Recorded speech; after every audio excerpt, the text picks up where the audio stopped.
तो ये एपिसोड की शुरुआत होते ही मिंचल को कुछ ज़्यादा ही थका हुआ देखते हैं क्योंकि उसके टीचर से पनिशमेंट देते हुए कह रहे थे कि यू लिटिल पंक, क्या तुम सही में रात को अपनी स्टडी को स्किप करने वाले हो और तुम पढ़ाई नहीं करने वाले। वो कहता है ठीक है तो फिर मैं अभी के लिए कह देता हूँ क्या रात को मैं अपनी स्टडी को स्किप नहीं करूँगा। वो कहती कि भला तुमने क्या कहा। तभी वो अपने आप से कहता है कि अभी के लिए तुम ऐसा कह देता हूँ कि मैं अपनी स्टडी को स्किप नहीं करूँगा, बट हाँ मैं ऐसा बिल्कुल भी नहीं करने वाला। जिस बात को तो उसके सर सुन लेते हैं और आगे कहते हैं कि यू लिटिल ब्रेट, क्या तुमने सही में ये सब कहा, और आगे तो उसे वापस अपने बेड से मार देते हैं। जिसके बाद तो पहले से बहुत ज़्यादा थक गया था। दैनो कहते हैं कि कैंग मुंचल, तुम्हें पता है ना कि तुम्हारे जो कॉलेज के एंट्रेंस एग्जाम है वो बस तुम्हारे पास में आने ही वाले हैं, तो फिर क्या तुम्हें अब तक अपने दिमाग को सही करके क्या तुम्हें पढ़ाई करना चालू नहीं कर देना चाहिए। वो कहते हैं कि टीचर आपको पता है ना कि मैंने उन चीज़ों की थोड़ी तैयारी कर ली है, इसलिए मैं उन चीज़ों को एकदम आसानी से दे दूंगा। आपको तो पता है ना कि हमारा जो बेकार सा स्कूल है इसके अंदर क्या सेमी मे लेवल के कुछ बच्चे हैं जिनका दिमाग मे लेवल का होगा। वो उसके कान को खींचते हुए कहते हैं कि मिंचल, क्या तुम्हें इसी में लगता है कि मैंने तुम्हारे टाइप के बच्चे को थोड़े दिनों पहले नहीं देखा है, और तुम्हारा जिस तरीके का बेकार एटीट्यूड है उससे तो मुझे तुम्हारे माइंडसेट के बारे में भी पता चल रहा है। और अभी तो तुम्हें इस टाइम पे जितना ज़्यादा स्मार्ट और इतना ज़्यादा और स्मार्ट तरीके से बिहेव करना है तुम तो वैसा बिहेव कर सकते हो, बट है तुम देखना कि जब तुम रियल वर्ल्ड में जाओगे और जब तुम असली दुनिया के टाइम को फेस करोगे तब तो तुम्हारे सारे एटीट्यूड है ये सारे एटीट्यूड बिल्कुल भी काम में नहीं आएगा। और क्या अब तुम मुझे मेरे क्वेश्चन का आंसर भी नहीं दोगे। वो कहते हैं हाँ सर, मैं आपकी सारी बातों को समझ गया, मैं पक्के बारे में ध्यान दूंगा। जिसके बाद वो सूटने के लिए कह देते हैं और उसे कहते कि ठीक है तो फिर अब तुम यहाँ से जा सकते हो। वो कहते कि सर आपने तो इतनी ज़्यादा क्लास ली है कि अब तो मैं चल भी नहीं पाऊंगा, मैं तो जैसे लंगड़ा हो गया हूँ। जिसके बाद वो चिल्लाते हैं कि भला तुमने क्या कहा। वो कहते हैं कि ठीक है सर, मैं आपकी सारी बात को समझ गया, और चुपचाप से वहाँ से आगे बढ़ने लग जाता है। और फिर जब वो वहाँ से जा ही रहा था तभी उसके सर उसे पीछे से देखते हुए कहते हैं कि कैंग मुंचल, तुम अपने एग्जाम में अपनी लाइफ में तुमसे जितना ज़्यादा बेस्ट हो पाएगा तुम अपना ज़्यादा हार्डवर्क करके एकदम सही काम को करना, और उन सारी चीज़ों के लिए तुम मेरे ऑल द बेस्ट। वो कहते हैं कि हाँ सर, मैं आपकी सारी बात को समझ गया और मैं पक्का अपनी लाइफ में हर चीज़ों में अपना पूरा बेस्ट देने का ट्राई करूँगा। दैन फिर जो वहाँ से आगे बढ़ ही रहा था वो कहता है कि सही में आज तुम्हें क्लास टीचर ने मेरी कुछ ज़्यादा क्लास लगा लिया, और उन्होंने तो मुझे पहले प्यार से अपनी क्लास में बुलाया था बट आखिरी में तो उन्होंने मेरा पूरा बैंड बजा दिया। और अब तो मैं समझ सकता हूँ कि क्यों स्कूल के सारे बच्चों ने टाइगर मास्टर कहते हैं। और फिर जब आगे बढ़ ही रहा था तभी से अपनी क्लास के लड़का किसी को देखता हुआ दिखाई देता है, जो चीज़ को देख के तो खुद हैरान हो गया था कि भला भी किसको इतना ध्यान से देख रहा है। और फिर जब वहीं पे साइड में देखता है उसे दिखाई देता है कि वो लड़का तो उसकी ही गर्लफ्रेंड हिसो को देख रहा था। वो तो बहुत ज़्यादा गुस्सा हो जाता है और उसके पास में जो फुटबॉल पड़ा था वो तो उसी लड़की की तरफ बहुत ज़्यादा तेज से उसे किक करता है, जो चीज़ को देख के जिसकी पूरी हट जाती है।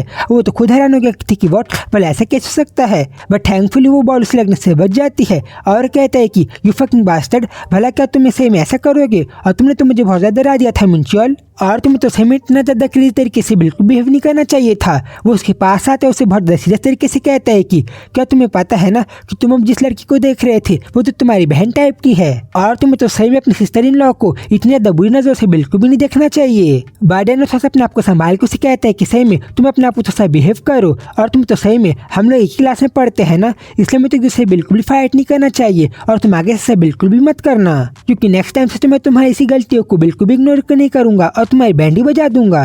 दैन फिर उसे इग्नोर करके हिसो के पास चले जाता है उसे कहते हुए कि ठीक है तो फिर माय वाइफ, भला तुम कैसी हो। और उसको तो ये सारी चीज़ों को देख के बोलता हुआ देख हिसो भी बहुत शर्मा गई थी। वो तो कहती है भी कि मुंचल, मैंने तुम्हें कहा है ना कि तुम जो सब लोगों के सामने इस नाम को कह के बिल्कुल मत पुकारे करो। वो कहते कि वट, भला मैं ऐसा क्यों नहीं कर सकता, क्योंकि तुम तो मेरी वाइफ हो ना, तो इसमें भला तुम ऐसा कह के क्यों नहीं बुला सकता। वो कहती कि प्लीज़ तुम तो शांत रह के इन सारी बातों को करो। दैन फिर जब वो लोग ऐसी बहुत प्यारी बातों करते हुए से जा ही रहे थे तभी तो पहले लड़का नहीं पता क्यों बट लोगों को घूरते देख ही जा रहा था। सीन चेंज होता है, थोड़े टाइम बाद देखते हैं कि हिसो और मुंचल तो कि घर में बैठ के बहुत ज़्यादा प्यार से स्टडी कर रहे थे। तभी फिर जब भी हिसो उसे कुछ ज़्यादा घूर के देख रही थी तभी उसे पूछता है कि वॉट, भला तुम मुझे इतना ज़्यादा घूर के क्यों देख रही हो, और कैसे मैं आज तुम्हें कुछ ज़्यादा हैंडसम दिखाई दे रहा हूँ, और क्या तुम्हें बिलीव ही नहीं हो रहा कि भला मैं जितना इतना हैंडसम लड़का भला तुम्हारा बॉयफ्रेंड और हस्बैंड कैसे बन सकता है। हिसो कहती है कि हाँ तुमने सारी बात को बिल्कुल भी सच कहा, और तुम्हें तो पता है ना कि तुम थोड़े टाइम बाद कॉलेज जाने वाले हो, और जब तुम कॉलेज जाओगे तब तो वहाँ पे तुम्हारे बहुत सारे फ्रेंड बनेंगे ना। वो कहते हैं कि हाँ इस बात तो सारी सच है, बट तुम इन सारी चीज़ों को लेकर ज़्यादा चिंता और जेलस क्यों हो रही हो। और हाँ तुमने एक और बात को सही कहा कि मैं तो वहाँ पर ज़्यादा दूसरी लड़कियों से भी मिलूंगा। वो रिप्लाई करती कि हाँ तुमने बिल्कुल सच कहा, और मैं इन सारी चीज़ों को लेकर तो थोड़ी सी वरीड फील कर रही हो, और तुमने एकदम सच कहा, वहाँ पे तो बहुत सारी प्रीटी लड़कियाँ और मेरे से बहुत स्मार्ट और मेरे से बहुत ब्यूटीफुल लड़कियाँ भी रहेंगी ना। और मिंचल तब तो हम दोनों को एक दूसरे से बात करने के लिए बहुत कम टाइम मिलेगा ना। इस बात को सुन के तो उसके पास आ जाता है और उसे बहुत प्यार से गले लगते हुए कहता है कि इसे तुम ये बात को तो सच कह रही हो, बट तुम सच चीजों को लेकर बिल्कुल भी चिंता मत करो। और तुम्हें तो पता है ना कि भले मैं कहीं भी कॉलेज चले जाऊँ, बट हम लोग के बीच रिलेशन है वो चीज़ तो बिल्कुल भी चेंज नहीं होगा। और मैं भले किसी भी इंसान से मिल जाऊँ, मैं तो बस तुम्हारे ऊपर इंटरेस्टेड हूँ ना, तो ही तुम्हें भले इन सारी चीज़ों की क्या चिंता करने की जरूरत है। अगर सही में तुम्हें इतनी ज्यादा चिंता हो रही है तो फिर तुम ये लो, तुम मेरे कॉपी में लिख जाओ कि जो मिंचोल है वो तो बस ना हिस्सों की प्रॉपर्टी है और किसी की भी नहीं। वो वापिस से पूछती है कि क्या मैं सही में ऐसा कर सकती हूँ। हाँ हिस्सो तुम बिल्कुल ऐसा कर सकती हो और तुम मेरे कॉपी में जो लिखना है तुम वो सारी चीजों को लिख सकती हो। और इस टाइम पे तो हम लोग देख पा रहे थे कि मिंचोल ने तो हिस्सो को बहुत प्यार से उसके नेक में टच कर दिया था जब वो वैसी प्यार से कॉपी में लिख रही थी। और तभी तो कहता भी है कि हिस्सो तुम्हें जो करना तुम वो कर सकती हो, बट तुम ऐसे आगे कभी भी मुझे कभी मत छोड़ना और तुम तो मुझे अबैंडन करने के बारे में भी सोचना ही मत। डैन्सी तुम्हें दिखाई भी देता है कि भले उसने कितने प्यार से अपने कॉपी में मिंचोल के बारे में लिख दिया था।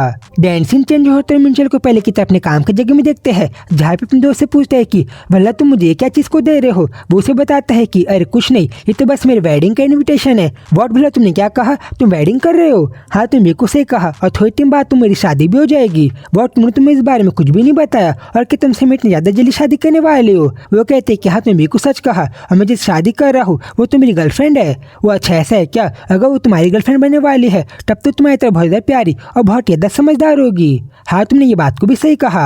जिसके बाद फिर वो सही मजाक करके वहां से जाते हुए कहते कि ठीक है तो फिर तुम्हें तुम्हारे आगे के लिए बहुत कॉन्ग्रेचुलेशन। मैं तो होप करता हूँ कि तुम्हारी शादी बहुत अच्छे से जाए और तुम और तुम्हारी गर्लफ्रेंड आगे बहुत हैप्पी अपनी लाइफ को जियो और बहुत प्यार से रहो। और वो तो इस टाइम पे कहता भी है कि तुम देखना कि अगर मैं आगे चल के कभी भी अपनी गर्लफ्रेंड के साथ शादी करता हूँ तब तो मैं भी तुम्हें अपनी शादी में पक्का से बुलाऊंगा।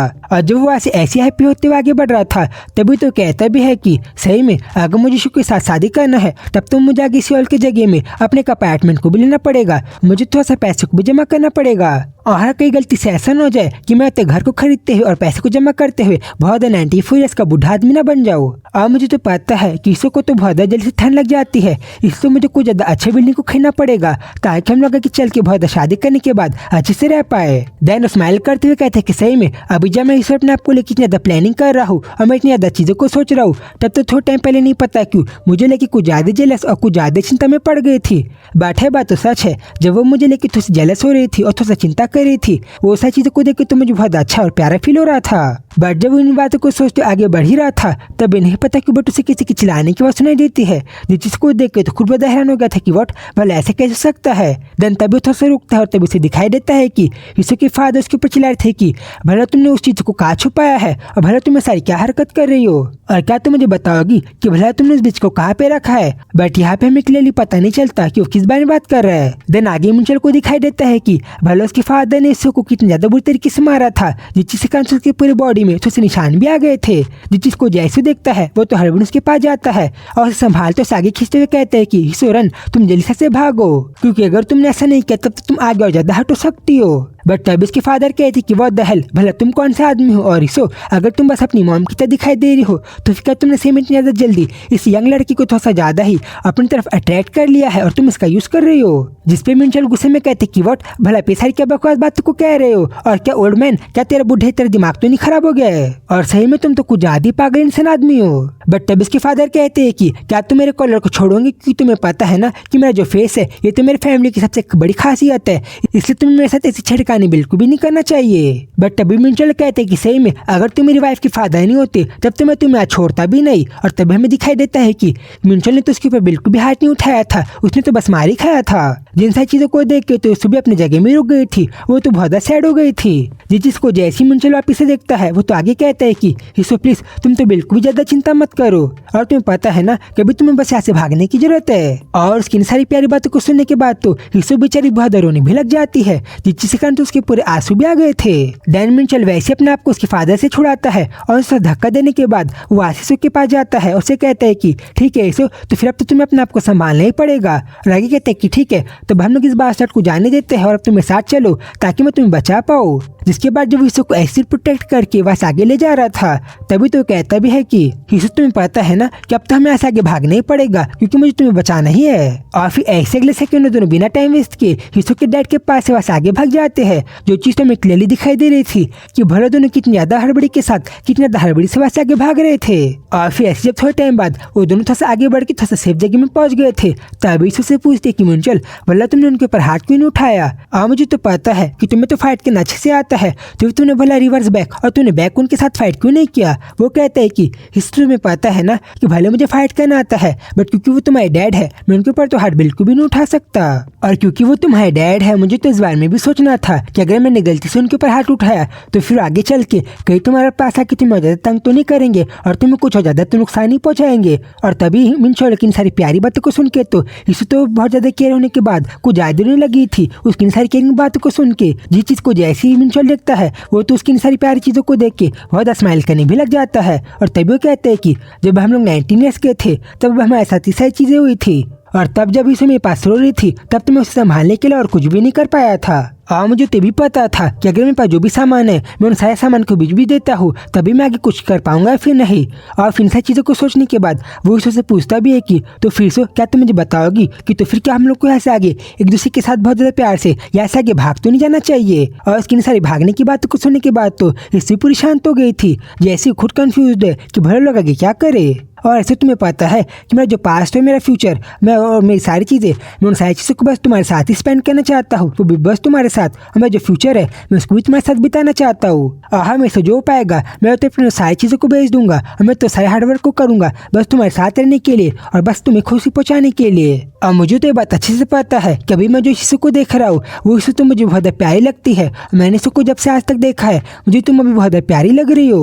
और फिर जब वो दोनों ऐसे स्ट्रगल करने के बाद एक दूसरे को बहुत प्यार से देख रहे थे तभी सीन चेंज होता है और हम लोग नेक्स्ट डे देखते हैं कि मिंचल के हिसाब से चिल्ला रहे थे कि व्हाट भला तुमने सारी चीज़ों को क्या कहा और तुम सेम इन सारी चीज़ों से गुजर रहे हो। और सेम क्या मिंचल कहीं तुम कुछ ज़्यादा क्रेजी तरीके से तो बिहेव नहीं कर रहे हो और क्या तुम्हारा दिमाग कुछ ज़्यादा खराब तो नहीं हो गया है? और क्या तुम्हें से में कुछ आइडिया भी है कि भला तुम्हें सारी चीज़ें क्या हरकत कर रहे हो और क्या तुमने भी असलियत में क्या चीज़ों को कर दिया है और तुम कितनी ज़्यादा बड़ी प्रॉब्लम में फंस गए हो? और भला सही में भला तुम्हें उस टाइम में वो सारी चीज़ें करने की क्या जरूरत थी? और इस टाइम पे तुम देख पा रहे थे कि भला मिंचल की बेकार हालत को देख के तो उसके सर की इतनी ज़्यादा टेंशन में आ गए थे। देन मिंचल लास्ट में कहते हैं कि ठीक है तो फिर पैसों को लेकर बाकी चीज़ों को लेकर मुझसे जो हो पाएगा मैं वो सारी चीज़ों को करूँगा ताकि इस और मैं आगे साथ में रह पाए। और ये सारी चीज़ें थी मेरे पास 3 ईयर के बारे में, जो चीज़ भला ऐसी बेकार तरीके से आगे बढ़ेगी इन चीज़ों के बारे में तो मैंने सोचा ही नहीं था कि भला मेरा टीनेज ऐसे आगे बढ़ेगा। और उसकी सारी बात से तुम्हें पता चल रहा था कि जो चीज़ को हमने देखा वो ईश्वर मिंचल का पास का सीन था जहाँ पे लोग के हमने स्ट्रगल के बारे में देखा और उनके लव स्टोरी के बारे में थोड़ा जाना। और गाइस इस सीन के साथ चैप्टर पे खत्म हो जाता है और अब आगे स्टोरी भला प्रेजेंट में आगे कैसे बढ़ेगी और भला आगे स्टोरी में क्या होगा इन सारी चीज़ों को हम लोग नेक्स्ट वीडियो में देखेंगे। तो इसी वीडियो को ऐसी बहुत अच्छे से देखने के लिए आप लोग इस चैनल को सब्सक्राइब कर लेना। तो फिर जल्दी ही मिलूंगा उसी वीडियो में, तब तक के लिए बाय बाय।